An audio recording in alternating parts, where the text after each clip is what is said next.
Okay, pre-recorded again today. The day that you're seeing this is Thursday, the 17th of February. Just making sure I got that right. Yes, Thursday, the 17th of February.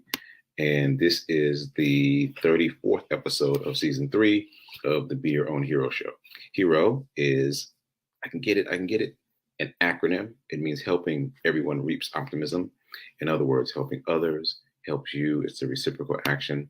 I'm your host. I'm Sekou. I am a professional creative and the creator of the Hero Ministry movement, which is my effort to uplift and inspire the unhoused community in particular. Okay, so all that said, join me here Monday through Friday, 9:45 a.m. Eastern Time. And if you missed the show, you can always catch the replay on Facebook and YouTube. And YouTube has all the previous shows listed back to back to back. So you can catch all the previous shows, all of season 1, season 2, etc. Okay, so quick disclaimer, I am not a personal trainer, nor am I a financial advisor, so do your own research, do your own due diligence. I'm moving around a lot because I'm trying to keep that glare off my glasses. Anyway, so if you missed yesterday's episode, you don't know where I am and why everything looks different. I am broadcasting live from Mississippi. I thought I was in Jackson, but I'm actually in Madison, Mississippi. The flight was to Jackson, Mississippi, but then we drove about a half hour away from the airport, and we went to the plant in Canton, Mississippi. So that was to the Nissan plant. I'm traveling with Nissan. This is what's called a press junket, which means they have a number of different journalists and influencers come together to talk about, write about, and experience the same thing at the same time. So there's about 6 of us, I'd say. And yeah, so we did the Nissan plant. And then yesterday we went to the Civil Rights Museum. It's located here. I'm all off on a tangent, but I'm gonna just ride it out. So we went to the Civil Rights Museum. And if you haven't been to the Museum of Black History in DC, the Smithsonian, then you'd be very unprepared for this museum. Fortunately, I went to that other museum, the Smithsonian Museum of Black History in DC. I wasn't prepared that time. So this time I was prepared. So you think you're going to a museum and you're going to see some exhibits, but a museum about civil rights, about Black history can be very emotional. So just very briefly, I loved the museum, and I put up my mental shields first, and I interacted with the museum in a certain way because I'd had this experience before. What I really liked about the museum is that it was so interactive is not quite the word. Immersive. It was immersive. In other words, you could literally walk into jail cells that were the right size jail cells. Jail cells, prison vans, paddy wagons, various places where African Americans were detained over the years, and you can interact with the exhibits. Like some of the areas are set up with motion sensors. So if you walk past a certain thing, the motion sensor will trigger, and you hear a sound that was basically initiated by your movement. So the first time it happens, you don't know what's happening. And then I just kept walking through the area to figure it out. I was like, oh, okay, there's motion sensors in these different places. And so it was in that way a very immersive experience. I highly recommend it. If you ever get to the Jackson area, let's say, make sure you check out the Museum of Civil Rights. I have not yet, but I will post a number of different photos, videos, etc. on social media. So check that out. And also, as before, shout out to Nissan for arranging this trip and for inviting me and for letting me be a part of this history. Okay, so all that said, let me get back to the script. Okay, so I did the basic info This is season 3, which I mentioned. That is the season of doing. And the idea for season 3 is to be active in our efforts to shift our financial futures, our financial lives. All right, I'm gonna just keep wiggling a bit till I can get my glasses right. I don't want the glare to be too distracting. So I'm gonna stay right about here. Okay, so no heroes in the chat because I am pre-recording, but I hope there are people commenting. I hope the usual folks are dropping comments, and hopefully there's some new folks checking out the show. And let's talk about the run streak. So very briefly, yesterday was day 261. The day that you're seeing this is day 262. Yes, that's correct. So I can tell you just briefly about 261. I ran 3.3 miles down literally Main Street here in Madison. I just went out the hotel and made a left. There are not many sidewalks here, and the sidewalks that are here often just terminate into grass. They just stop without any warning. So I kind of ran to the end of the sidewalk and then turned around. So my run route was pretty interesting. And I'm not sure what I'll do today. I'm probably gonna run before my flight. Oh, it's 3 o'clock in the morning. It's 4 o'clock in the morning here. I'm up really early to try to do this and get in the run before we head to the airport. Okay, it's gonna be a busy day. But we can handle it. All right.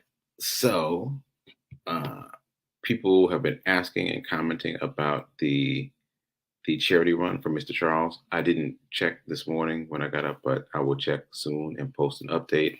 But I feel like we're getting close. I think there's going to be some new movement when I check into the app. If you're still interested in donating, you can go to the easiest thing is just to go to my website, sacredrights.com, and click on the Hero Charity Run link, and that'll take you right there. All right. Shout out to all the people who've donated thus far, and you can always share it so that other people can find out about it and donate. Okay, what's next? What are we doing next? All right. I think we're doing the dice roll for the 30-day challenge. Well, the 30-day envelope challenge. Well, let's just call it the envelope challenge because it can keep going. But envelope challenge, here's my dice. Number for today is $2. $2. So transfer $2 from your checking over to your new savings bucket. And remember, this is not for savings. This is for investing. And we're using really small numbers every day so we can build up that account so we won't have the excuse of not having any money to invest. So $2, easy. Move that $2 over. All right, and let's keep it moving. I feel like it's going to be a short show today because, as I mentioned, I got a lot going on. I got to finish the show and pack and run before the drivers pick us up to take us to the airport. So moving fairly quickly, I've been talking about, this is the morning's end, moving into the morning's end. I've been talking about the 4 agreements, and they're very simple but very challenging edicts. The first 3 of which are be impeccable with your word to yourself. Number 2, take nothing personally. Take nothing personally. Number 3, don't make assumptions. Don't make assumptions. These are simple, but they require much willpower. And the 4th, the final one, is do your best. And here's another passage that I'm going to read from the book regarding do your best. So the first 3 agreements will only work if you do your best. Do not expect that you will always be impeccable with your word.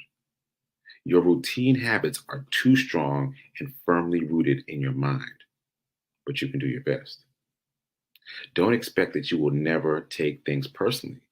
Just do your best. Don't expect that you will never make another assumption, but you can certainly do your best. I feel like this passage really takes the pressure off. Push yourself, but be gentle with yourself. These are very, I'm changing my language.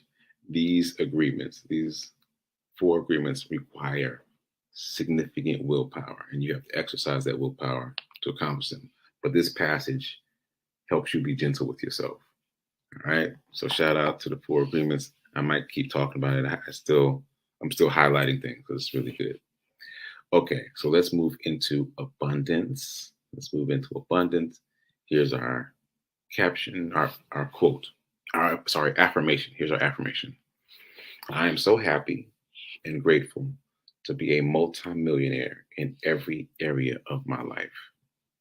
I am so happy and grateful to be a multimillionaire in every area of my life. All right. And here's my reminder. If you only spend money, you'll stay poor. If you only save money, you'll stay middle class. But if you want to get wealthy, you must invest. You must invest. You must invest. It's not optional. Okay. So today's Thursday, Throwback Thursday. Here is my throwback Thursday. Sir Isaac Newton. I've been talking about this a little bit on the trip. I was reintroduced to Sir Isaac Newton via The 50th Power. Just a reminder, The 50th Power is another book that I'm reading. It's by 50 Cent, the rapper, and Robert Greene, the international best-selling author. And it's fascinating on a number of different levels. And Robert Greene knows a lot about a lot of different things. So he wrote about Sir Isaac Newton within the book, The 50th Power. So this is what I found really interesting. Sir Isaac Newton was a fair to middling student at Oxford when he was there. And then the plague happened, just like the pandemic is happening now, right? And when the plague happened, then all the students at his school were sent home, which sounds so much like what's happening now, right? So in the early days of the plague, many of his classmates, colleagues, were caught in anxiety and stress and trying to figure out what's going on. I mean, much like now and much like March 2020, right? So it's very similar. It's very similar. Anyway, most of the students spent their time either being in panic or in entertainment, entertaining themselves, finding things to do to distract themselves. Sir Isaac Newton, however, took these math problems that had been vexing him at school and took them home to his family home, to his mom's house. So these were problems that I believe had been shared with the class, and the teachers and the students had been struggling with these math equations. Well, he decided that he was just going to work on these math equations every day. That's all he was going to do. Just work on these equations every day, every day, every day. And so he just worked on them. And the the famous apple tree that he's seated under was on his mom's property. So we'd go out, walk around to take breaks, sit under the apple tree and ponder the math problems. So essentially, he took himself to a mental gym every day, all day, by working on these very significantly hard math problems.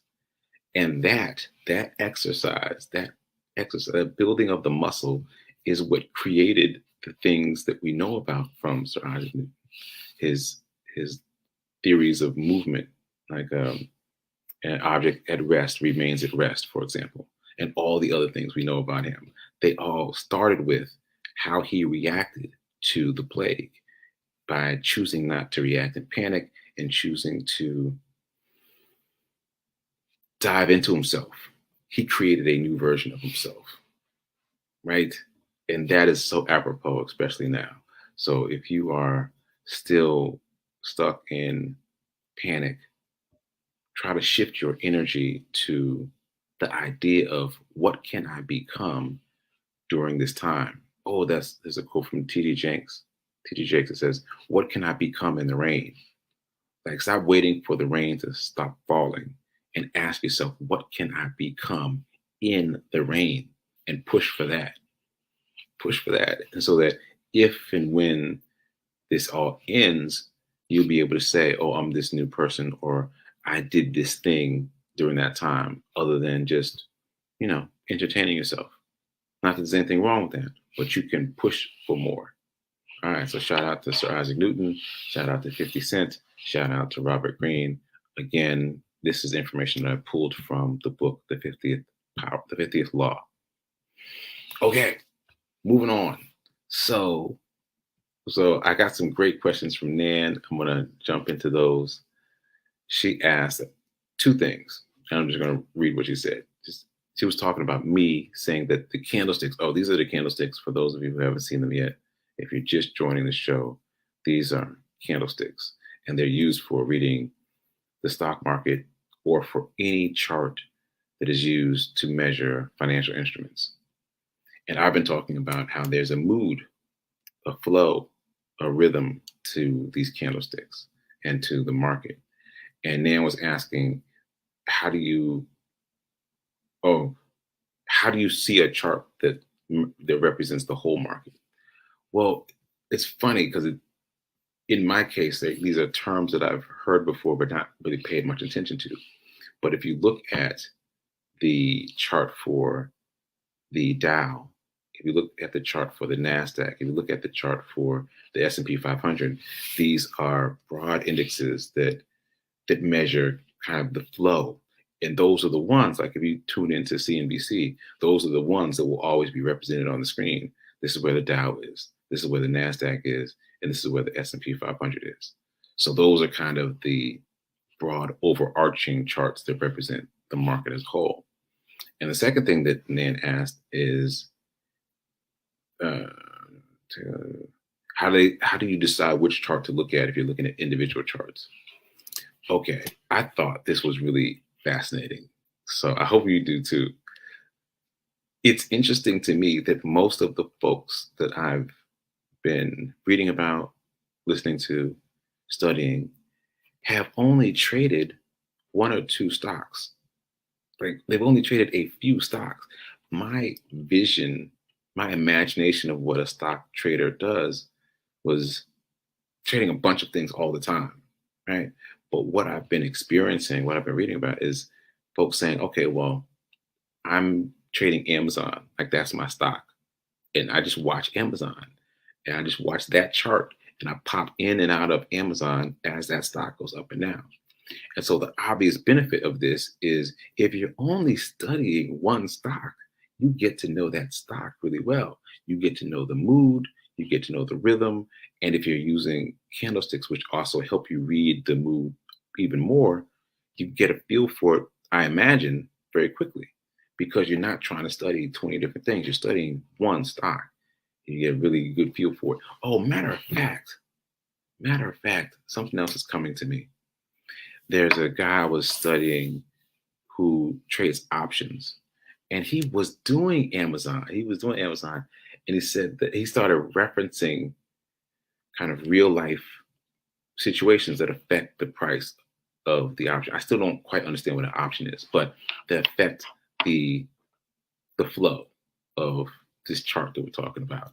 So it was something like maybe it's Black Friday or Cyber Monday, just something towards the end of the year where Amazon does a lot of business.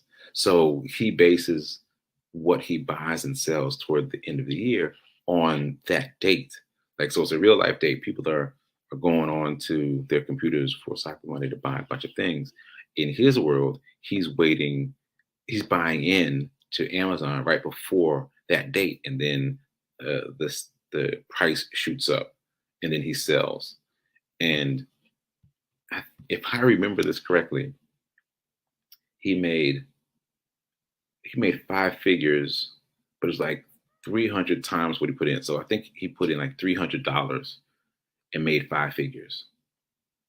Like, so minimally $10,000, but it wasn't that. It was more than that. I think it was like $300 buy-in, and then shot to like 30 grand, something crazy just at the end of the year. And it was like two movements. He bought in, waited for Cyber Monday or whatever it was, and then sold out.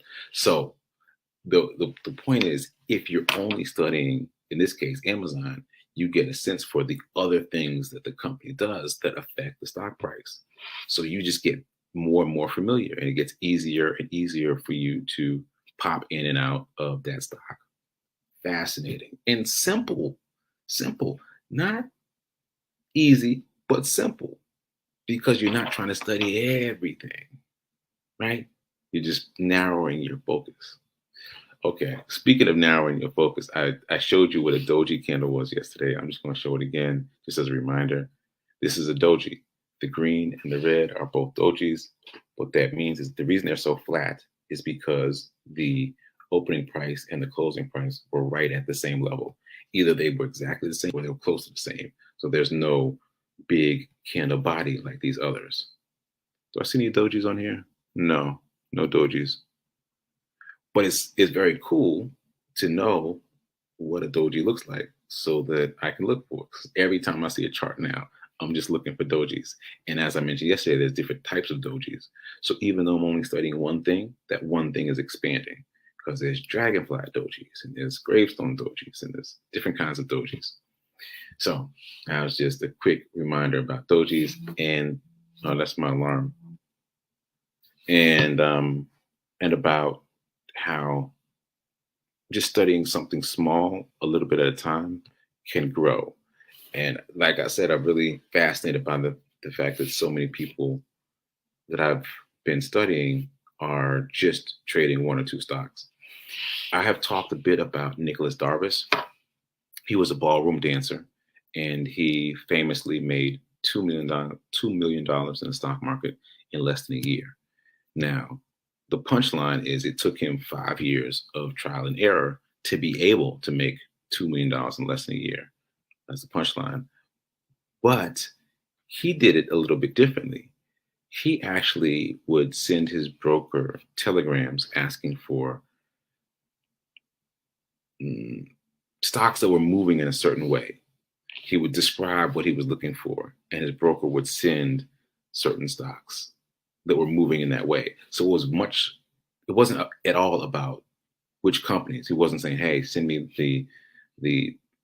the chart for Amazon and Tesla, or those companies didn't exist then, obviously. But he wasn't doing that. He was saying, I'm looking for stocks that are moving in this particular kind of way. Send me that. And so it had nothing to do with what the companies were. And he traded that way and made $2 million. So it's entirely viable to trade just based on movements, right? Just knowing how the market is moving, knowing what to look for in terms of price movement. So again, just a reminder that there are these two schools of thought. There are the people, the fundamentalists, who really study the stocks and try to figure out what the value of the company is. And there are people who practice technical analysis that just learn to read the charts, the tea leaves, so to speak, and just know what's happening based on looking at the chart. And now we've narrowed that down even further to say that many of them just study one or two stocks. So this puts it in perspective. You've seen that photo where they've got 3 or 4 different screens up. Each one is typically for a different stock, a different, what's the word? A different position, a different asset, a different security, a different financial instrument. So they've got those 3 screens up, but that's why, because they're studying different things. Okay. Anything else I want to say about that? Yeah, the S&P 500 is an index fund, but it's also considered like the standard bearer of the market. Because I often hear people talk about beating the S&P 500. Like Warren Buffett, for example, is regarded as beating the S&P 500. So is Kathy Wood, and so some other people. So that is kind of the standard bearer of the industry. Yeah. And I've mentioned this very briefly. Actually, someone in the chat, in this watching the show, mentioned it to me, and then I studied it. QQQ. Is it QQQ? Yeah, QQQ is an index fund that tracks the NASDAQ 100, and the NASDAQ 100 are primarily tech companies. So I'm interested in that because I feel like the tech companies are going to be the earliest adopters of Web 3.0, cryptocurrency, the metaverse, all those things that are coming. And we know they're coming because we can see it now because it's coming very fast. Okay.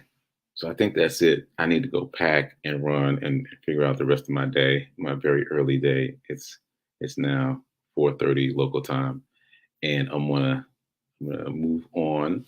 So check out prayer time right now at 10:15. nowish. And then after that, check out Sip with Rev Melissa. And I will see you hopefully live tomorrow, Friday. Till then, keep doing, be a hero, be your own hero, your own financial hero. And remember that now is better than perfect in terms of investing. Go invest now, and I'll see you later.